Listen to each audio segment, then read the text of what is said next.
Chicken ফুলকপির এই নতুন রেসিপিটি দেখে আপনিও চমকে যাবেন আর বারবার বানানোর চেষ্টা করবেন। নমস্কার বন্ধুরা, আমি সোমা আহারে বাহার রান্নাঘরের আরও একটা নতুন পর্বে আপনাদের সবাইকে স্বাগত জানাচ্ছি। আজকে দারুণ টেস্টি একটা চিকেন ফুলকপির রেসিপি নিয়ে হাজির হয়েছি। এটা খেতে অসাধারণ টেস্টি হয় আর রান্না করাও একেবারে সহজ।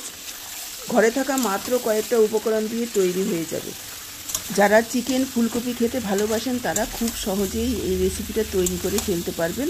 তাহলে পুরো ভিডিওটা দেখুন, আশা করছি আপনাদের নিশ্চয়ই ভালো লাগবে। আর যে সকল বন্ধুরা এখনও চ্যানেলটাকে সাবস্ক্রাইব করেননি, ইউটিউব থেকে দেখে থাকলে চ্যানেলটাকে সাবস্ক্রাইব করবেন, আর ফেসবুক থেকে ভিডিওটা দেখে থাকলে পেজটাকে ফলো করে আমার সাথেই থাকবেন। তো চলুন দেরি না করে রেসিপিটা দেখে নেওয়া যাক।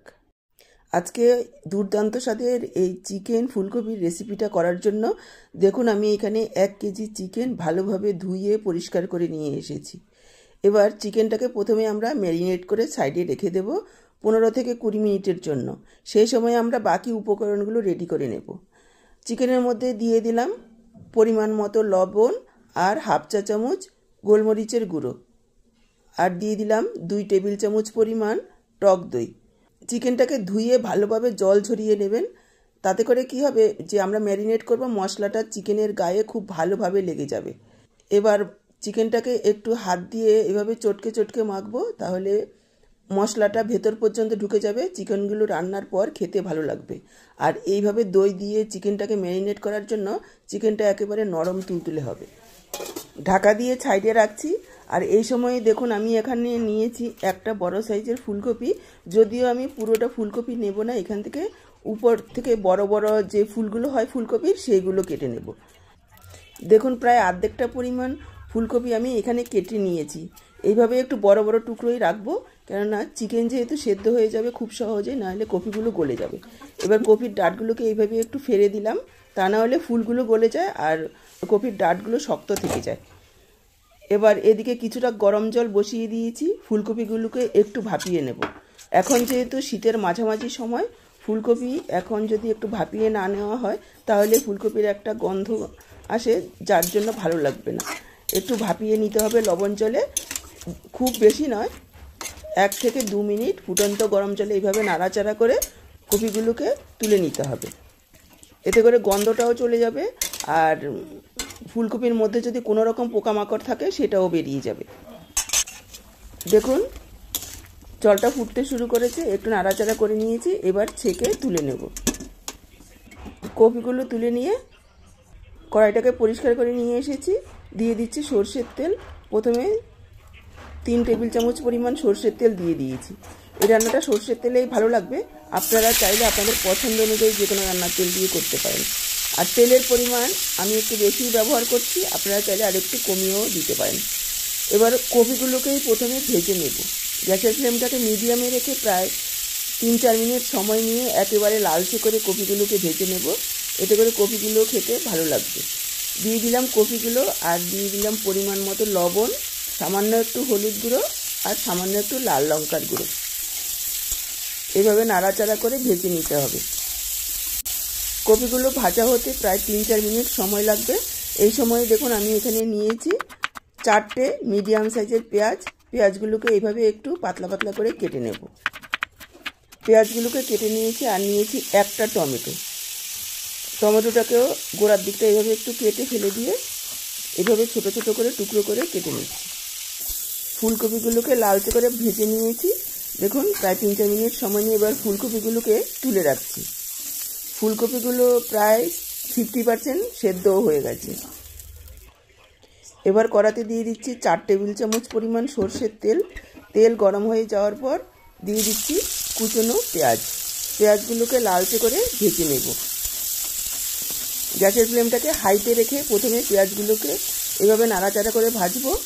প্রায় 1-1.5 মিনিট ভাজা হয়ে যাওয়ার পর এখানে আমি যোগ করে দিচ্ছি প্রায় 1 ইঞ্চি পরিমাণ আদা, এভাবে ছোট করে টুকরো করে কেটে দিয়েছি, আর একটা গোটা রসুন খোসা ছাড়িয়ে দিয়ে দিলাম।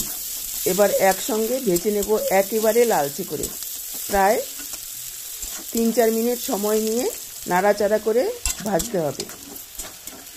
প্রথমে 2-3 মিনিট হাই ফ্লেমে ভাজবো, তারপর গ্যাসের ফ্লেমটাকে কমিয়ে দিয়ে ভাজবো, তাহলে আর পেঁয়াজগুলো পুড়ে যাবে না।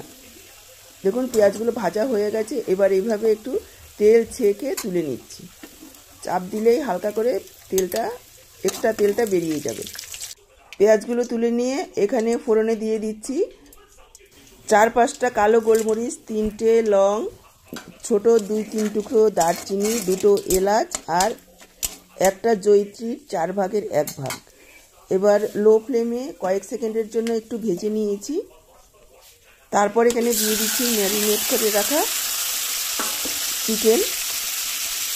গ্যাসের ফ্লেমটাকে হাইতে রেখে প্রথমে 4-5 মিনিট এইভাবে নাড়াচাড়া করে চিকেনগুলোকে একটু ভেজে নেব।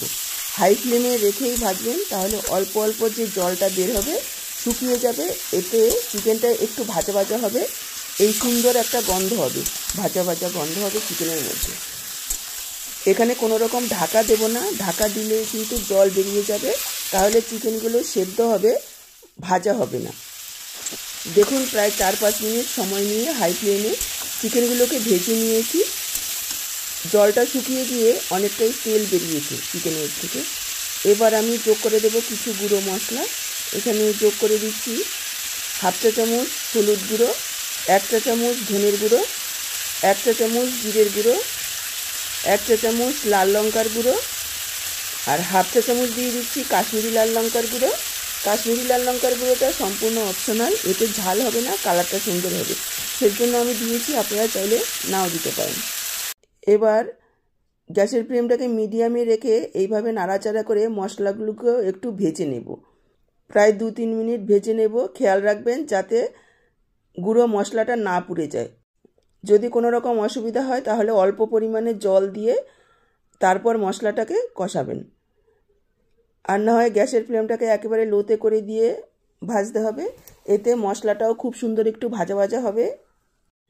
যেহেতু শুকনো মশলা, ভাজা হতে খুব একটা বেশি সময় লাগবে না। দেখুন প্রায় 2-3 মিনিট সময় নিয়ে মশলা চিকেনের সাথে ভেজে নিয়েছি।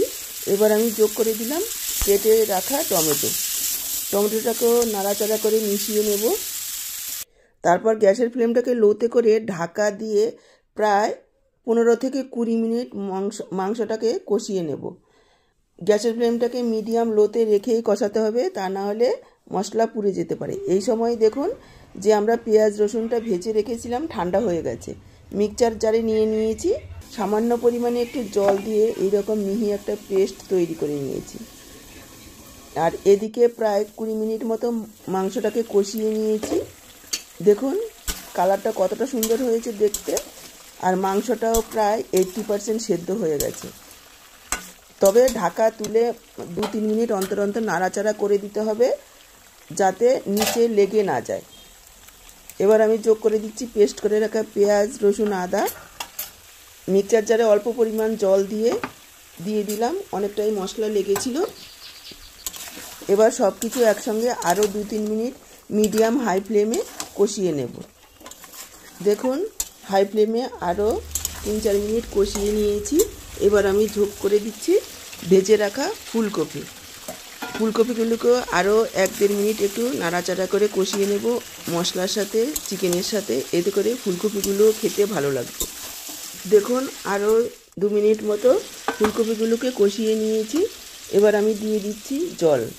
অবশ্যই গরম জল এখানে দেবেন, এতে করে স্বাদটাও ভালো হবে আর মাংস ফুলকপিগুলো খুব তাড়াতাড়ি সেদ্ধ হয়ে যাবে। জলের পরিমাণ যতটা ঝোল রাখবেন সেই পরিমাণ বুঝে দিয়ে দিতে হবে। এখানে আমি মাংস ফুলকপিগুলো ডুবিয়েই জলটা দিয়েছি। আমি মাখো করব, এটা সেদ্ধ হওয়ার পর আরও অনেকটাই কমে যাবে। মিশিয়ে নিয়ে ঢাকা দিয়ে দেব। ঢাকা দিয়ে প্রায় 8 থেকে 10 মিনিট রান্না করে নেব। এই সময় ঢাকা তুলে 2-1 বার দেখে নিতে হবে। যদি মনে হচ্ছে যে ফুলকপিগুলো সেদ্ধ হয়ে গেছে, তাহলে ফুলকপিগুলো একটু তুলেও রেখে দিতে পারেন, তা না হলে ফুলকপিগুলো বেশি সেদ্ধ হয়ে যেতে পারে। দেখুন ঢাকা দিয়ে প্রায় 10 মিনিট রান্না করে নিয়েছি। 10 মিনিট পর আমি ঢাকাটা তুলেছি। দেখুন একবার দেখিয়ে দিচ্ছি, মাংস ফুলকপি খুব সুন্দরভাবে সেদ্ধ হয়ে গেছে, মাংসগুলো একেবারে নরম হয়ে গেছে। এখানে আমি আরও একটু লবণ দিয়ে দিচ্ছি। লবণটা চেক করে নিয়ে একটু দিয়ে দিতে হবে। মিশিয়ে নিয়ে দিয়ে দিচ্ছি একটু কসুরি মেথি এই কসুরি মেথিটাকে আমি একটু শুকনো খোলায় ভেজে নিয়েছি। অবশ্যই ভেজে দেবেন, এতে গন্ধটা ভালো হবে। আর দিয়ে দিচ্ছি হাফ চা চামচ গরম মশলার গুঁড়ো। আরও একবার হালকা হাতে সব কিছু মিশিয়ে নেব। তারপর ঢেকে রেখে দেব 5 মিনিট, যাতে কসুরি মেথি গরম মশলার গন্ধটা খুব ভালোভাবে মিশে যায়।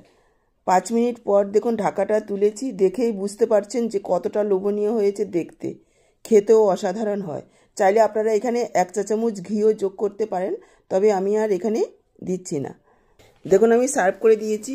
এটা গরম ভাত, রুটি, লুচি, পরোটা, পোলাও সব কিছুর সাথে সার্ভ করতে পারবেন। তবে আজকের পুরো ভিডিওটা দেখে কেমন লাগলো কমেন্ট বক্সে জানাতে ভুলবেন না। ভালো লাগলে অবশ্যই একটা লাইক করে শেয়ার করে দেবেন। আজকে এই পর্যন্ত, আবার চলে আসবো নতুন কোনো রেসিপির সাথে। সবাই ভালো থাকুন, সুস্থ থাকুন। আপনাদের সবার সুস্থতা কামনা করে এখানেই শেষ করছি। সবাইকে অসংখ্য ধন্যবাদ পুরো ভিডিওটা দেখা